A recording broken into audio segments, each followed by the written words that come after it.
Cet homme, c'est Michael Burry. Bon, en réalité, c'est Christian Bale qui interprète le personnage de Michael Burry dans le film Le Big Short. Film que je vous recommande chaudement, car à mon avis, c'est l'un des meilleurs, pour pas dire le meilleur, film qui parle de la bourse et de son écosystème. Ce film démontre comment Michael Burry a su, avant tout le monde, dès 2005, anticiper la crise des subprimes, qui finalement éclatera, comme on le sait tous, en 2007-2008. Mais pas seulement, Michael Burry a su aussi prévoir la crise due à la bulle Internet de 2000. Et plus récemment, il a pris position sur GameStop avec toutes les péripéties que l'on a connues ces derniers mois. Il annonce de façon très claire sur l'ensemble des réseaux sociaux sur lesquels il a des comptes avoir détecté une nouvelle bulle. Donc, tel un oracle, restez jusqu'à la fin de cette vidéo, car je vous dirai les changements qui ont été publiés le 16 février 2021 dans le portefeuille de son fonds d'investissement Giant Asset Management. Mais avant tout, si tu es nouveau sur cette chaîne, laisse-moi te souhaiter la bienvenue sur celle-ci, où chaque semaine, on parle d'investissement pour particuliers, de training, de stratégie et des différentes opportunités. Alors, toi aussi, abonne-toi et partage-les avec notre communauté.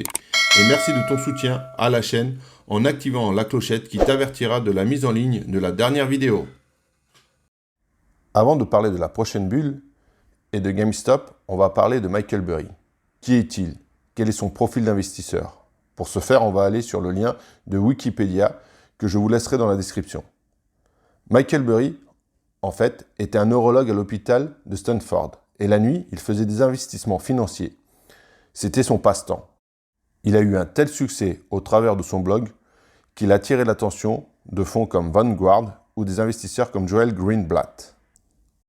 En 2000, il ferme son blog et crée son fonds Sion Capital, en accumulant une grosse fortune de 2000 à 2008, ce qui lui a valu une grosse pression et de nombreuses critiques. Et cela dû à son anticipation sur la crise des subprimes qui éclata en 2007 et 2008. Il analysa le marché de l'immobilier 4 années auparavant et se positionna en short, à la baisse donc en français. Suite à cet épisode, il gagna 100 millions de dollars à titre personnel. Et les clients de son fonds avaient gagné 700 millions de dollars. Et son fonds ferma en 2008 avec un rendement de 500% net. Et ce, seulement en 8 ans d'existence. En 2013, il crée un nouveau fonds qui s'appelle Sion Asset Management. C'est au travers de ce dernier que nous sommes capables de voir les investissements, les couvertures, les volumes de positions prises par le fonds, car ce dernier a l'obligation de communiquer tous ces chiffres à la SEC, à l'autorité donc américaine, de façon trimestrielle. C'est ainsi que nous avons su que Sion Asset Management avait clôturé leur position sur GameStop avant le 31 décembre 2020.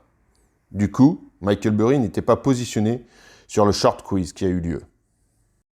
Michael Burry a donc clôturé sa position, comme on peut le voir sur cet article de Forbes, qui surnomme ce dernier le génie qui est à l'origine des 4000% de GameStop. On retrouve toutes ces informations dans l'article et bien d'autres. Mais il est important de retenir que son fonds d'investissement, Sion Asset Management, était investi sur cette action depuis 2018. A vendu 1,7 million d'actions, soit la totalité de sa position au 4e trimestre 2020. Ce qui représentait 5% de son fonds d'investissement. Je vous mettrai le lien de cet article dans ma description. Le plus haut de cette action était 482 $. La position de Burry aurait donc pu atteindre les 1500 millions de dollars. Cependant, on a déjà commenté que Michael Burry clôtura sa position entre le 1er octobre à 9,77 $ et le 31 décembre quand la valeur de GameStop était à 19 $ environ. Il y a donc une certaine marge. Mais sur le site Wild Wisdom, on peut voir qu'il a acquis l'ensemble de ses actions à un prix moyen de 5 $. Donc oui, cela a été une opération gagnante, mais avec un gros manque à gagner pour Michael Burry et son fonds d'investissement. En fait, soyons sincères, de façon générale, aucun média spécialisé ou qui que ce soit comprend vraiment la raison pour laquelle Michael Burry a vendu ses actions à ce moment-là, d'autant plus qu'il lui-même pronostiquait et annonçait un short squeeze sur GameStop. La raison la plus probable, c'est que ce short squeeze se faisant attendre, le fonds d'investissement en Sion Asset Management avait besoin de fonds pour renouveler son portefeuille et faire entrer de nouvelles opportunités financières. De ce fait, il a liquidé sa position pour pouvoir investir sur ses positions nouvelles. Donc, maintenant, nous allons passer sur la nouvelle bulle financière prédite par Michael Burry. Laquelle est-ce? La première chose que l'on peut dire, c'est qu'en tout cas, elle est sujet à polémique. En effet, il s'agit de l'action Tesla, ni plus ni moins. Il s'attaque directement à Elon Musk. Cela a débuté dès décembre 2020, où il dit sur les réseaux sociaux être en short, donc à la baisse, sur Tesla, notamment sur Twitter.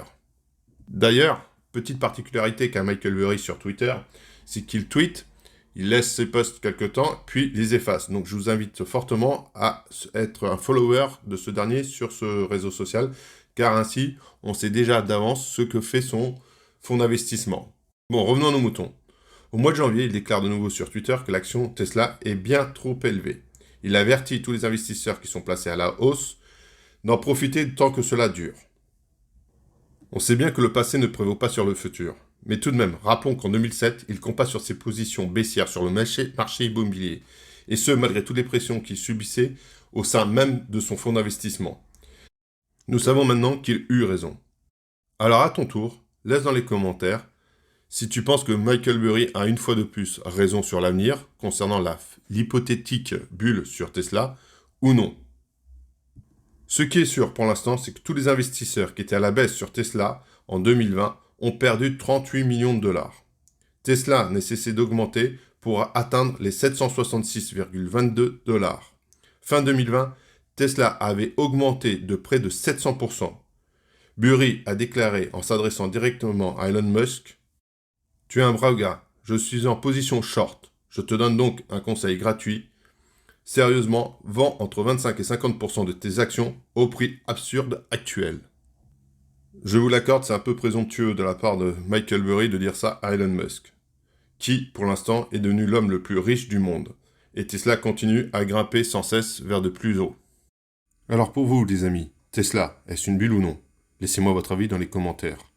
Pour moi, cette action est devenue trop chère, trop spéculative, d'autant plus qu'il est difficile de valoriser une telle entreprise.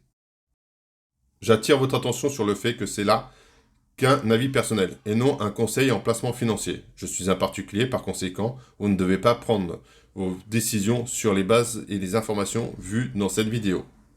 Ciao, à bientôt.